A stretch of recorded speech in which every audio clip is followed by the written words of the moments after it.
Sup, my dudes, Valk here. Anime Crossover Defense drops in about 2 days, and I'm going to go ahead and show you guys one of the easiest mistakes that you can make in this game, because this game looks very simple, but in reality, it's actually really hard.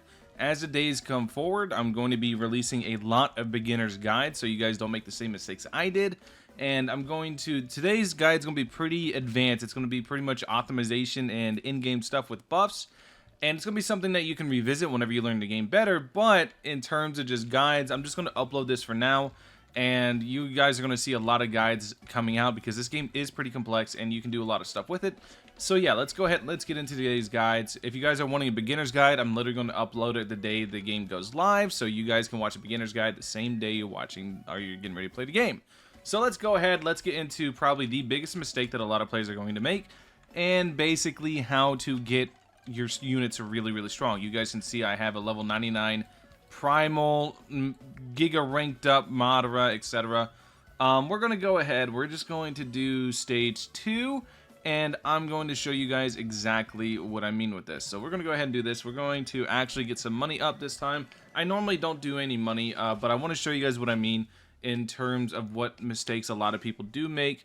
I do run stage 2 a lot, so this is a short 15 wave stage, but even in 15 waves you can do a lot of things. So yeah, we're going to go ahead and try to make as much money as possible, as fast as possible. So we're going to do this. We're going to very specifically put a Sakura right here, and then we're going to put the rest of the Sakuras here. 1, 2, and 3. Then we're going to go ahead, put a Bulma here, max out our Bulma, and go from there. And now we're going to get the first wave bonus right now. When first wave bonus does come through, we are going to be able to go ahead and buy this one Bulma upgrade right here. And now we can go ahead and get our Madara going. We're actually going to sell and move this Madara further back. Yeah, we're going to move him right here. It's going to be very important that he's placed right there later on, as you guys will see whenever we get around to it. But next up, we're going to go ahead and place a Sanji roughly about right here. Placement's very important, so now we can go ahead and get into what I'm talking about. So this is basically how this game works and how this game functions with buff optimization. So you guys can see here, Curly Brows cooks a dish for an ally, buffing their damage by 25% for 8 seconds. So this is a single target buff. It's very important to differentiate the to think about the difference, because a single target buff is making it so he's only going to be buffing Madara. Well, he's only going to be buffing Madara on himself, but odds are he's going to keep throwing it to Madara. As you guys can see, he's only throwing it to Madara, making Madara that much stronger, making Madara's summons that much more powerful. So, if we go ahead and do this, or we wait and we do this, let me do it. Whenever we get his next upgrade, he's going to be able to actually buff, so we're going to do that. Make sure to grab my drops. He's going to be able to buff now. We're going to grab this upgrade too. You guys can see he's going to stay out of the range of Sakura, which is good because that means he's going to keep just buffing Madara. Now we can go ahead and take the rest of these Sanjis and just put them back here for just sit them back here for no reason. Go ahead, put them in the back. They're not going to be doing anything. Let them just chill back here while our one Sanji makes us tons and tons of money, which is going to be really good. Yeah. And we're going, like I said, we're going to be focusing primarily on buff optimization, so I can show you guys what I mean. The single target buffers and stuff like that, you're going to want to basically full send and try to get as high as possible. We need a lot of money so I can make a lot of buffers to really like send this point home exactly how important it is to have good buffers or have good buff setups, and show you guys the difference between a buffed and unbuffed unit, and show you guys exactly how much it matters. It matters a lot, spoiler alert. So next up, we're going to go and get Bulma. Before you guys ask about the Sanji and his crazy money generation, because I have a mythic Sanji, etc., this is getting nerfed to hell by the time you guys can probably play the game. So I wouldn't worry about getting a mythic Sanji. I'll go over how to make your units mythic in another video, but I want to focus today, like I said, on buff optimization, which is what we're going to be looking at, because this is going to be the #1 mistake a lot of people make. And I do mean a ton. So you guys can see here we have, like I said, Sanji solo buffing him. One more Bulma upgrade, and then we will be focusing on other things. We just want to get this last Bulma upgrade real quick, and then we'll go and look at it. So yeah, you guys can see right here the zombies from the Vampire Mask pretty much solo everything. I find it hilarious how strong the zombies from the Vampire Mask are. But it is only the second stage of the game, so it's not like it's a big deal. Alright, so now that Bulma's maxed, we're going to go ahead and actually max out our Sakura. Now, Sakura is a full AoE buff, because if you read right here, Blossom summons a big snail to buff all nearby allies' damage by 50% for 8 seconds. What that means is we're going to go ahead and pick this up to get the SPA reduction, because the buff is SPA tied. We're going to do that. Now you can see he's at 2239.5.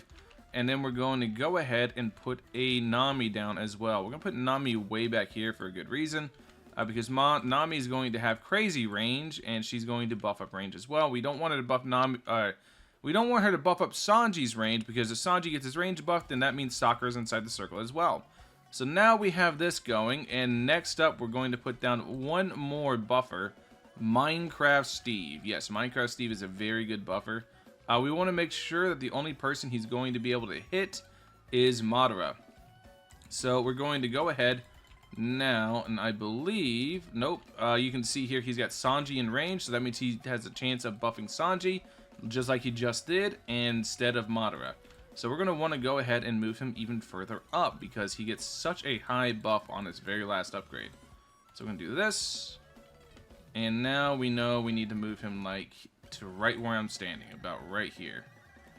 So we're going to go here, we're going to try one more time to get him all the way up, and there we go. Now we have Sanji just out of range, so he's only going to be buffing Madara. Now Madara instead is at 38.051.